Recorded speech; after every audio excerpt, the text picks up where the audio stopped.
사사기 20장 29절부터 35절까지 한 절씩 교독하겠습니다.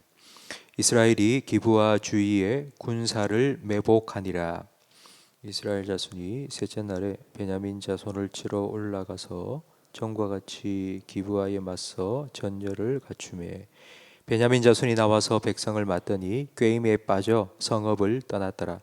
그들이 큰 길 곧 한쪽은 베델로 올라가는 길이요 한쪽은 기브아에 들러 가는 길에서 백성을 쳐서 전과 같이 이스라엘 사람 30명 가량을 죽이기 시작하며 베냐민 자손이 스스로 이르기를 이들이 처음과 같이 우리 앞에서 패한다 하나 이스라엘 자손은 이르기를 우리가 도망하여 그들의 성읍에서 큰 길로 꿰어내자 하고 이스라엘 사람이 모두 그들의 처소에서 일어나서 비알다말에서 전열을 갖추었고 이스라엘의 복병은 그 장소 곧 기브와 초장에서 쏟아져 나왔더라. 온 이스라엘 사람 중에서 택한 사람 10,000명이 기브아에 이르러 치매 싸움이 치열하나 베냐민 사람은 화가 자기에게 미친 줄을 알지 못하였더라. 함께 읽습니다. 여호와께서 이스라엘 앞에서 베냐민을 치심에 당일에 이스라엘 자손이 베냐민 사람 25,000명을 죽였으니 다 칼을 빼는 자였더라. 아멘. 베냐민 기브아에서 일어난 패역하고 망령된 일을 징계하기 위해서 모인 이스라엘 연합군 40만 명은 베냐민과 전쟁을 했습니다. 그러나 2번이나 그 전쟁에 졌습니다. 그 전쟁에서 패하면서 4만 명을 잃었는데 40만 명 중에 4만 명, 10분의 1이 죽은 것입니다. 이스라엘 백성은 울며 금식하며 하나님께 회개했습니다. 하나님께서는 이제 세 번째 전투에서는 승리할 것이라고 약속해 주셨고 오늘 우리가 함께 읽은 본문 말씀은 이스라엘 연합군과 베냐민 지파 사이의 세 번째 전투입니다. 군사학에서는 100명이 지키는 성을 1000명이 공격해도 빼앗을 수 없다고 말합니다. 그러니까 아무리 많은 군사가 있다 할지라도 기브아 성에서 방어를 하고 있는 베냐민 지파를 이기는 것은 힘들었습니다. 그래서 이스라엘 백성들은 세 번째 전투에서는 유인과 매복 작전을 펼쳤습니다. 그러니까 2번 진 것처럼 세 번째에도 지는 척하고 도망갈 때에 베냐민 자손이 성에서 나와서 추격을 하게 될 거고 숨어있던 이스라엘 군사들이 성과 베냐민 군사 사이를 가로막고 성도 베냐민 군사들도 다 치자라고 작전을 세웠는데 그 작전은 딱 적중했습니다. 베냐민 지파는 2번 승리한 것처럼 세 번째도 승리했다고 교만한 마음을 갖고 스스로 자기 무덤을 파게 되었습니다. 전쟁의 결과가 35절에 나와 있는데 여호와께서 이스라엘 앞에서 베냐민을 치심에 당일에 이스라엘 자손이 베냐민 사람 25,000명을 죽였다고 기록되어 있습니다. 그러니까 베냐민 사람들의 거의 전부가 죽은 것입니다. 근데 35절 앞에 보니 하나님께서 베냐민을 치셨다고 기록되어 있습니다. 하나님께서는 이스라엘 자손을 들어 베냐민을 치신 것입니다. 하나님의 징계의 채찍으로 사용된 이스라엘 백성들, 하나님이 허락하신 정도로만 적당히 하고 끝냈어야 합니다. 그런데 이스라엘 자손은 분노를 폭발시켰습니다. 자기 형제 4만 명을 죽였으니 내가 이 원수를 갚겠다 생각하고는 베냐민의 씨를 말리기 위해서 그냥 베냐민 군사들 뿐만 아니라 베냐민 성 안에 있는 일반 백성들도 공격했습니다. 읽지는 않았지만 48절 말씀에 보면 베냐민이 속한 그 모든 성에 들어가서 남자들 그리고 결혼한 여자들 그리고 어린 아이들까지 모두 다 죽이고 성을 불살랐습니다.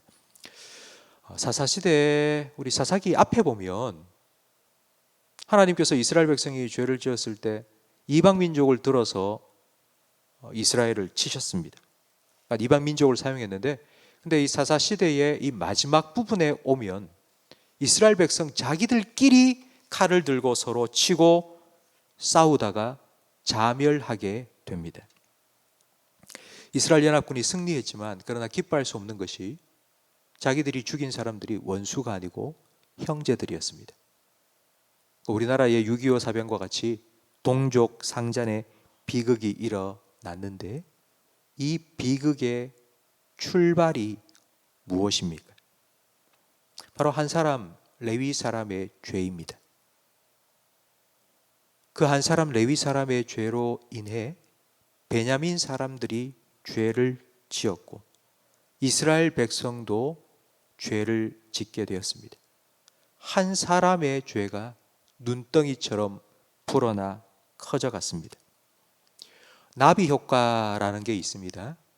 브라질의 아마존 강가의 나비들이 펄럭펄럭 날개짓을 하면서 일으킨 바람이 저 멀리 미국 마이애미를 완전히 삼켜버릴 만한 그런 허리케인이 된다는 이론입니다. 한 사람의 말 한마디, 한 사람의 행동 하나가 전혀 예상치 못했던 엄청난 결과를 초래할 수 있습니다. 프랑스의 한 귀족이 영국을 여행을 하다가 목이 말라서 한 가게에 들어갔습니다. 그래서 맥주를 주문했는데 우리 가게에서는 맥주를 팔지 않는다는 것입니다. 그래서 그 마을에 있는 다른 가게를 다 다녔지만 맥주를 팔지 않는다는 것입니다. 그래서 마지막 들린 그 가게에서 그냥 물 한 잔을 얻어 마셨습니다. 그리고는 주인에게 물었습니다. 아니 왜 이 동네 가게에는 맥주를 팔지 않습니까? 그러자 그 주인이 이렇게 말합니다. 100년 전 요한 웨슬레 목사님이 우리 마을에 와서 부흥회를 일주일 동안 했습니다. 그 부흥회를 하면서 사람들이 많이 은혜를 받았는데 부흥회를 하고 난 그 다음 주부터 주점이 술집이 문을 닫기 시작했습니다.